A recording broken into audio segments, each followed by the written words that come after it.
Wow, that's a pretty dry vent.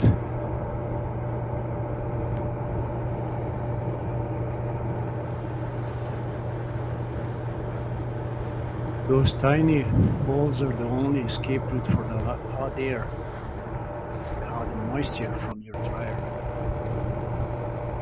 When the screen is clogged like this, it restricts airflow, causing your dryer to work harder and increasing the risk of overheating.